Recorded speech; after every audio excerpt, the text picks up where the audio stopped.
በፍጥነት ለፈተና ዝግጁ መሆን እንዴት ይቻላል? ቀጥዬ የምሰጥህን 7 መመሪያዎች ከተገበርካቸው ያለ ጥርጥር ውጤት የምታገኝባቸው ናቸው። እነዚህ መመሪያዎች ለሁሉም ተማሪ በተለይ ደግሞ ሀገር አቀፍ ፈተና ላለባቸው ለስድስተኛ ክፍል፣ ለስምንተኛ ክፍል እና ለ12ኛ ክፍል ተማሪዎች በጣም የሚረዱ መመሪያዎች ናቸው። በዋናነት ማትስን ማሳያ አደርጋለሁ፣ ግን መርሆቹ ሌሎችም ትምህርቶች ላይ ተግባራዊ መሆን የሚችሉ ናቸው። ተጠቀምባቸው፣ ታመሰግነኛለህ። አንደኛ፣ ነገ ይደርሳል ማለት አቁም። ማጥናት አለብኝ፣ ለፈተና መዘጋጀት ይገባኛል ብለህ ከወሰንክ በኋላ ወደ ድርጊት ለመግባት ብዙ ጊዜ አትውሰድ። ትልቁ ጠላትህ ምክንያት እያበዛ ስራን ለነገ ማሳደር የሚወደው የራስህ አእምሮ መሆኑን አትርሳ። ዛሬ ከወሰንክ ዛሬውኑ ጀምር። ማይንድህ ጥሩ የሚመስል ምክንያት ሰጥቶን እንዲያዘገይ አትፍቀድለት። ሜል ሮቢንስ አንድ ነገር ለማድረግ ከወሰንክ የአምስት ሰከንድን ህግ ተጠቀም ትላለች። በቃ ከ5 ጀምርና 4 3 2 1 ብለህ ቆጥረህ ስትጨርስ በፍጥነት ተነሳና ወደ ስራ ግባ። ተጠቀምባት። አሪፍ ስትራቴጂ ናት። በነገራችን ላይ ይህን ስትራቴጂ በመጀመሪያ ስትጠቀምበት 5 ሰከንድ ቆጥረህ ወዲያው ወደ ጥናት ግባ ማለት አይደለም። ከዚያ ይልቅ ግብና ፕሮግራም ለማዘጋጀት ተጠቀምበት። ግብ በጣም ያስፈልጋል ወዳጄ። ግብ ሳይኖርህ ማጥናት ማለት መድረሻ ሳይኖርህ ዝም ብለህ መጓዝ ማለት ነው። ይህ ደግሞ መሀል ላይ ያደክማል። ለዛ ነው እኮ አንዳንድ ተማሪዎች በሞራል ማጥናት ከጀመሩ በኋላ ግብ ስላላስቀምጡ ትንሽ ሄደው ይቆማሉ። ግብ ካለ ግን ብትደክም እንኳ ከግብ ለመድረስ ስትል ትበረታለህ። ስለዚህ ግብ የመጀመሪያ ነገር ነው። ግብ ስልህ በአጭሩ ከፈተናው ማሳካት የምትፈልገው ውጤት ምን ያህል እንደሆነ ተናግረህ ወይም ጽፈህ ጀምር። ታዲያ ትንሽ ውጤት አመጣለሁ ብለህ አሳንሰህ እንዳትጽፍ አደራ። ይኸውልህ እኔን የወጠኝን አንድ በጣም ጠቃሚ ነገር ላጋራ። ለሰማዩ ዝለል፣ ጣራውን አታጣም። በቃ ከፍ አድርገህ አስቀምጠው ግብህን። ራሱን ባታገኝ እንኳ ለዛ የቀረበ ውጤት አታጣም። ካስቀመጥከው ግብ በፍጥነትና በብቃት እንድትደርስ የሚያደርግን ሁለተኛውን ነገር ደግሞ ልንገርህ፣ እቅድ ነው። ግብ መድረሻ ከሆነ እቅድ ደግሞ መንገድ ነው። መገናኛ ሆነ ሜክሲኮ ለመድረስ ግብ አስቀመጥክ እንበል። በሳሪስ ትሄዳለህ እንዴ? አታደርገውም አይደል? አየህ፣ በሳሪስ ሄደህ እኮ ትደርሳለህ። ግን ይሄ ጊዜና ጉልበት የሚጨርስ የሞኝ አካሄድ ነው። ስለዚህ መንገድ ስትመርጥ ብልጥ መሆን አለብህ። የእቅድ ጥቅሙ እሱ ነው። ከዚህ እስከዚህ ባጠና፣ ይህን ያህል ሰዓት ብተኛ እያልክ ፕሮግራም ስታወጣ ጊዜ እየቆጠብክ እንጂ ጊዜ እያጠፋ እንዳይመስልህ። ስለዚህ ማግኘት የምትፈልገውን ውጤት ግብ ብለህ አስቀምጥ። ያንን ለማሳካት የምታወጣውን ፕሮግራም ደግሞ እቅድ ብለህ አስቀምጥ። ወደ ሁለተኛው እንለፍ። ሁለተኛ፣ ስትከልስ ምዕራፎቹን መድባቸው፣ ማለቴ ካታጎራይዝ አድርጋቸው። ስድስተኛ ክፍል፣ ስምንተኛ ክፍል ወይም 12ኛ ክፍልን ብትሆን አገር አቀፍ ፈተና ከአንድ ዓመት ብቻ እንደማይመጣ ላንተ አልነግርህም። ስድስተኛ ክፍል ሚኒስትሪ ተፈታኝ ከሆንክ ቢያንስ ከአምስተኛ ክፍል ጀምሮ የተማርከውን ማጥናት ይኖርብሃል። ስምንተኛ ክፍል ሚኒስትሪ ተፈታኝ ከሆንክ ደግሞ ከሰባተኛ ክፍል ጀምሮ መከለስ ይገባሃል።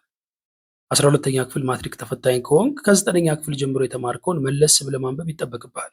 ይሄ ምንም ጥያቄ የለውም። ጥያቄ ሊሆንብህ የሚገባው እንዴት አድርጌ ነው በአጭር ጊዜ ውጤታማ በሆነ መልኩ ከልሼ የምጨርሰው የሚለው ነው። እስከዛሬ የተማርካቸውን ሀሳቦች መመደብ ወይም ካታጎራይዝ ማድረግ የሚጠቅምህ እዚህ ላይ ነው። መጽሐፍ አውጥተህ መደዳውን ማንበብ እኮ ይቻላል፣ ግን ደግሞ ይህ አካሄድ ጊዜ ይበላብሃል። ስለዚህ በአጭር ጊዜ ለማጠናቀቅ መጀመሪያ መጽሐፉ ላይ ያሉትን ምዕራፎች የሆነ ምድብ ውስጥ ክተታቸው። ምሳሌ ልስጥህ እንበልና 8ኛ ክፍል ተፈታኝ ከሆንክ ማትስ ላይ የተማርካቸውን በሙሉ በሚከተሉት 4 ምዕራፎች መድባቸው። ቻፕተር 1 ነምበርስ፣ ቻፕተር 2 አልጀብራ፣ ቻፕተር 3 ጂኦሜትሪ፣ ቻፕተር 4 ዳታ ሃንድሊንግ። 7ኛ ክፍል ላይ ዩኒት 1 እና 2፣ 8ኛ ክፍልም ላይ ዩኒት 1 እና 2 እነዚህን 4 ዩኒቶች ነምበርስ ውስጥ አካታቸው።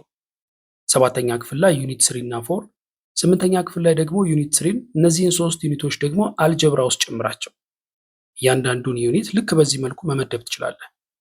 ምሳሌ እንዲሆን ለ8ኛ ክፍሎች እንደሚከተለው ካቴጎራይዝ ያደረግንላቸውን ተመልከተው። ታዲያ ስታጠና አንድ ባንድ አድርገው። የመጀመሪያውን ቻፕተር ሳትጨርስ ወደ ሁለተኛው አትግባ። ነምበርስን ጨርሰህ ወደ አልጀብራ ትሄዳለህ። አልጀብራን አጠናቀህ ጂኦሜትሪ ላይ ትገባለህ። እንዲህ እያደረግ ተራ በተራ እያጠና ጨርሳቸው። ይሄ ለ6ኛ ክፍልም ሆነ ለ8ኛ ክፍል እንዲሁም ለ12ኛ ክፍል ተፈታኞች ይሰራል። ይህን መንገድ ከተጠቀምክ በአጭር ጊዜ ውስጥ ከልሰህ ትጨርሳለህ። ከዛ በቃ ከአንተ የሚጠብቀው ጥያቄዎችን መስራት ብቻ ነው። ተጠቀምበት። ሶስተኛ፣ 90 ደቂቃ አጥና፣ 20 ደቂቃ እረፍት ውሰድ። ባወጣው ፕሮግራም መሰረት ዛሬውኑ ማጥናት ጀምር። ታዲያ ስታጠና ዝም ብለህ ቁጭ ብለህ ስታነባትዋል። አእምሮ ፋታ ይፈልጋል፣ ሰውነትህም እረፍት ያስፈልገዋል። ጥናቱንና እረፍቱን የአጭር ጊዜና የረጅም ጊዜ ብለህ ለሁለት ክፈለው። አንደኛ፣ ረጅሙ የጥናትና የእረፍት ክፍለ ጊዜ 90 ደቂቃ ጥናና በመሃል የ20 ደቂቃ እረፍት ውሰድ። 90 ደቂቃ ካጠና በኋላ ቁም፣ እዛ ጋር እንዳቀጥል። እንቅስቃሴ አድርግ። ብትፈልግ ቤት ውስጥ ሆነ፣ ከፈለግ ግቢ ውስጥ ወይም ውጪ፣ ብቻ አንተን እንደተመቸህ ራመድ ራመድ በል፣ ወክ አድርግ። ስልክህን ረጅም ጊዜ ከተጠቀምክበት በኋላ ምን ይጠይቅሃል? ምግቡን አይደል? ቻርጅ አድርገኝ ይልሃል። አእምሮም እንዲሁ ነው። ያ ሁሉ ጊዜ ከተጠቀምክበት በኋላ እረፍት ያስፈልገዋል። አለዚያ ግን እረፍት ያላገኘ አእምሮ ባትሪ እንደጨረሰ ስልክ ነው፣ አይሰራልህም። አንተ ታነባለህ፣ እሱ ግን አይዝልህም። ያነበብከውን ነገር ፈተና ላይ የምትረሳበት ምክንያት እኮ ይሄ ነው። ስለዚህ ለአእምሮ እረፍት መስጠት ግዴታ መሆኑን አትርሳ። ታዲያ ግን እረፍቱ ከ20 ደቂቃ መብለጥ የለበትም። እረፍት አለመስጠት መጥፎ እንደሆነ ሁሉ እረፍት ማብዛትም ጥሩ አይደለም። አየህ፣ በምታጠናበት ጊዜ አእምሮ አሪፍ ሞራልና ሞመንተም ላይ ነው። እረፍት ማብዛት ያንን ሞመንተም ይጎዳብሃል። ስለዚህ ከ20 ደቂቃ በላይ በፍጹም አትለፍ። 20 ደቂቃዋ እንዳለቀች የተለመደውን የ5 ሰከንድ ህግ ተጠቅመ ወደ ጥናት ተመለስ። ሁለተኛ፣ አጭሩ የእረፍት ጊዜ። በረጅሙ የ90 ደቂቃ የጥናት ጊዜ ውስጥ በየመሃሉ አጫጭር እረፍቶችን ውሰድ። እንደዚህ አድርግ። ለ30 ደቂቃ አጥና፣ 2 ደቂቃ እረፍት አድርግ። ይህን 3 ጊዜ ስትደጋግመው 90 ደቂቃ አጠናህ ማለት ነው። ከዛ ወደ ረጅሙ እረፍት ትገባለህ። ትምህርት ባሉበት ቀናት ይህን እንደ አስፈላጊነቱ ከ2 እስከ 3 ጊዜ አድርገው። ትምህርት በሌሉበት ቀናት ደግሞ ይህን ከ3 እስከ 4 ጊዜ ደጋግመው። አራተኛ፣ ለጥናት እነዚህን ሰዓቶች ተጠቀምባቸው። ከትምህርት ቤት ከመጣ ከ30 ደቂቃ በኋላ ያለውን ጊዜና ትምህርት ቤት ከመሄድ ከ30 ደቂቃ በፊት ያለውን ጊዜ ለጥናት ተጠቀምባቸው። ከትምህርት ቤት ከመጣ በኋላ አእምሮህ ከመማር ሙድ ገና አልወጣም። ስለዚህ በቃ ብዙ ጊዜ ማባከን አያስፈልግም። ልብስን ቀይር፣ ሪፍሬሽ አድርግ፣ ከዛ ወደ ስራ ግባ። የ90 ደቂቃውን መመሪያ በቀን 3 ለማድረግ ከወሰንክ ቀጣዩን ፕሮግራም መጠቀም ትችላለህ። ከትምህርት ቤት በአማካይ 11 ሰዓት ገባህ ይባል። ጥናት 11 ሰዓት ተኩል ጀምር። የመጀመሪያው ዙር እስከ 1 ሰዓት ከ10 ድረስ ማለቅ አለበት። የ20 ደቂቃውን እንቅስቃሴ አድርገህ ራብ በልተህ 2 ሰዓት ላይ ሁለተኛውን ዙር ጀምር። እስከ 20 ጉዳይ ለ4 ድረስ ይለቅ። የተለመደውን የ20 ደቂቃ እንቅስቃሴ ካደረግክ በኋላ 4 ሰዓት ይሆናል። ተኛ። ከዛ እንዳታልፍ። በጊዜ መተኛት በጣም ወሳኝ ነገር ነው። አትርሳ። ዓላማ በአጭር ጊዜ ውስጥ ራስን ለፈተና ብቁ ማድረግ ነው። ታዲያ ለዚህ ዓላማ መሳካት ትልቁ ሚና ከሚጫወቱት ነገሮች ውስጥ አንዱ እንቅልፍ ነው። ጥሩ እንቅልፍ ማግኘት አለብህ። ቤንጃሚን ፍራንክሊን ምን ይላል መሰለ? አንድን ሰው ጤነኛ፣ ባለጸጋና ጠቢብ የሚያደርገው በጊዜ ተኝቶ በጊዜ መነሳቱ ነው ይላል። እውነቱን ነው። ስለዚህ በጊዜ መተኛትና በጊዜ መነሳት አይረሳ። 4 ሰዓት ተኛ፣ 11 ሰዓት ተነሳ። ከዛ ሶስተኛው ዙር እስከ 20 ጉዳይ ለ1 ሰዓት ድረስ ይቀጥል። በቃ ትምህርት ባሉበት ቀናት ይህን መደጋገም ነው። ትምህርት በሌሉበት ቀናት ደግሞ ቀን ላይ የ90 ደቂቃውን መመሪያ አንድ ጊዜ መጨመር ነው። ታዲያ ይህን በወጥነት አድርገው። አንዴ አድርገው አንዴ መተው የሚባል ነገር አይሰራም። ያለማቋረጥ በወጥነት አድርገው። አስታውስ፣ ዓላማ ለፈተና ብቁ መሆንና ከፍተኛ ውጤት አምጥቶ ማለፍ ነው። ታዲያ ይሄ ያለ ኮንሲስተንሲ እና ዲተርሚኔሽን የሚታሰብ ነገር አይደለም። ለዚህ ብቻ ሳይሆን ለሌላም ነገር የሚጠቅምን አንድ እውነት ልንገርህ። ስኬታማ የምትሆነው አንዳንዴ በምታደርገው ነገር ሳይሆን በቀን አንዴ በምታደርገው ነገር ነው። አልፎ አልፎ ከምታደርጋቸው ብዙ ነገሮች ይልቅ ያለማቋረጥ የምታደርጋቸው ትንንሽ ነገሮች በጣም የተሻለ ውጤት አላቸው። ወጥነት ቁልፍ ነገር ነው እያልኩ ነው። ይህን አትርሳ።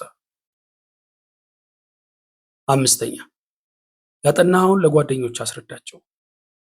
የገባህን ሐሳብ ላልገባው ሰው ስታስረዳው ነገሩ የበለጠ ይገባሃል ብቻ ሳይሆን ያጠናኸውን እንዳይጠፋብህ ይረዳሃል። አልበርት አንስታይን ፊዚክስ የበለጠ የገባኝ ስማር ሳይሆን ሳስተምር ነው ይል ነበር። እውነት ነው። አንድ ነገር የበለጠ የሚገባህና ውስጥ የሚቀረው ስታጠናው ሳይሆን ስታስጠናው ነው። አንዳንድ ተማሪዎች የተረዱትን ለሰው ማስረዳት ጊዜ ማባከን ይመስላቸዋል። እውነታው ግን በተቃራኒው ነው። እንዲያውም ጊዜ የሚቆጥብልህ አንድ ያጠናውን ነገር 10 እየደጋገምክ መከለስ ሳይሆን ለጓደኛ ማስረዳት ነው። የምታስረዳው ሰው ባይኖር እንኳ ልክ ሰው እንዳለ አድርገህ የተረዳውን ነገር አውራው፣ አስጠናው፣ አስተምረው። ከምትጠብቀው በላይ ምርጥ ስትራቴጂ ነው። ተጠቀምበት። ስድስተኛ፣ ከትምህርት ጋር የተያያዘ ነገር ለማየት ካልሆነ በቀር ሶሻል ሚዲያ ከተባለ ነገር ራቅ። ሶሻል ሚዲያ ላይ ለጥናት መቀላጠፍ የሚረዱ ቪዲዮዎች፣ ጽሑፎች፣ ውድድሮች ይካሄዳሉ። እነዚህ በጣም ስለሚጠቅሙ የጥናት አንድ አካል አድርጋቸው። ከዛ በተረፈ ግን ምንም አይነት ነገር ልድገመው፣ ምንም አይነት ነገር ለማየት ሶሻል ሚዲያ ላይ ድርሽ እንዳትል። የኔን ቪዲዮ ራሱ አሁን ካየኸው በኋላ ደግመ ለማየት ስትል ቲክቶክ፣ ዩቲዩብ፣ ፌስቡክ ወይም ሶሻል ሚዲያ ላይ አትግባ። በቃ መርሆቹን ጻፋቸው ወይም ዳውንሎድ አድርገው። ከዛ በቃ ፈተና እስኪያልቅ ድረስ ሶሻል ሚዲያ ላይ አትምጣ። እንዳልኩ ከትምህርት ጋር የተያያዘ ነገር ሆኖ ለጥናትህ የሚያግዝ ካልሆነ በቀር። እረፍት ውሰድ። ባልኩ ሰዓቶችም ወክ እያደረግ ስፖርት እየሰራ ሰውነትን ሪላክስ አእምሮን ሪፍሬሽ እያደረግ ቀጥል እንጂ ሶሻል ሚዲያ ውስጥ ገብተህ ለፈተና ከምታደርገው ዝግጅት ጋር ምንም የማይያያዙ ቪዲዮዎችን ከማየት ራስን ፈጽሞ መከልከል አለብህ። ይኸውልህ ብትገባ እኮ ምናልባት ጠቃሚ ነገሮችን አታጣ ይሆናል። ግን ደግሞ ጠቃሚ ነገር ለማየት ስትል ሌሎች የማይረቡ ነገሮችን ስክሮል እያደረግክ ማየት የማይቀር እንደሆነ እኔም አንተም እናውቀዋለን። ያ ነው አደገኛው ነገር። አይ ግድ የለም ከገባው በኋላ ራሴን እገዛለሁ ብለህ ራስን እንዳትሸውድ አደራህን። ሳትገባ ራስን አትገዛም እንዴ? እስኪ ባለመግባት ራስን ግዛ። አንዴ ሶሻል ሚዲያ ውስጥ ከገባን በኋላ እጃችን አያርፍም። ይሄ በቃ ሁላችንም ላይ ያለ የጋራ በሽታ ነው። ስለዚህ በሽታው መጥቶ ከምታክመው ሳይመጣ ብትከላከሉ አይሻልም? ስለዚህ በቃ ስቴይ አዌይ ፍሮም ሶሻል ሚዲያ። ይህን ስል ግን ከትምህርት ጋር የተያያዙ ነገሮችን ለመመልከትም አትግባ እያልኩ እንዳልሆነ ይሰመርበት። 7ኛ ጸሎት አድርግ። ይኸውልህ ውጤታማ ጥናት በባህሪው የተረጋጋ አእምሮን ይፈልጋል። በተጨናነቀ አእምሮ ማጥናት ትርፉ ውድ ጊዜን በከንቱ ማባከን ብቻ ነው። የማታውቀውን ልታውቅ ቀርቶ የምታውቀውንም ያጠፋብሃል። ብዙ ጊዜ ተማሪዎች በዋዛ ፈዛዛ ያሳለፉት ትናንት ትዝ ይላቸውና ፈተና ሳይዘጋጁ እንደደረሰባቸው ሲያስቡ ይረበሻሉ፣ ይጨናነቃሉ። ሆኖም የተበላሸው ትናንት ዛሬ ላይ እንዲያስጨንቅህ፣ ነገ ላይ ተስፋ እንዳታይ እንዲያደርግህ ልትፈቅድለት አይገባም። በቃ ያለፈው አልፏል። ዛሬ ላይ አእምሮህን ካረጋጋ ነገን ማስተካከል ስለምትችል ትናንት ተበላሸብኝ ብላ የምትጨናነቅበት ምንም ምክንያት የለም። ለዚህ የሚረዳ አሪፍ መላ ጸሎት ነው። በየትኛውም ሃይማኖት ላይ ሁን ፈጣሪን ማውራት ጥሩ ነገር ነው። ከብዙ ጥቅሞች ውስጥ አንዱ እንድትረጋጋ ያደርግሃል። ጭንቀትን አራክፈ ቀለል እንዲል ይረዳሃል። ትናንትን እንድትረሳ፣ ዛሬን እንድታስብ፣ በነገ ተስፋ እንድታደርግ ያግዛል። መመሪያዎቹ እንዴት አገኛቸዋቸው? ጠቃሚ ናቸው አይደል? በእርግጠኝነት ጠቅሟቸዋል። እናንተን ከጠቀመ ሌሎችም ጋር ደርሶ እንዲጠቀሙበት ይህንን ቪዲዮ ላይክ ማድረጋችሁን አትርሱ። ሰብስክራይብ አድርጋችሁ እስካሁን ድረስ የዚህ ቻናል ቤተሰብ ያልሆናችሁም ሰብስክራይብ አድርጉትና ቤተሰብ እንሁን። አመሰግናለሁ።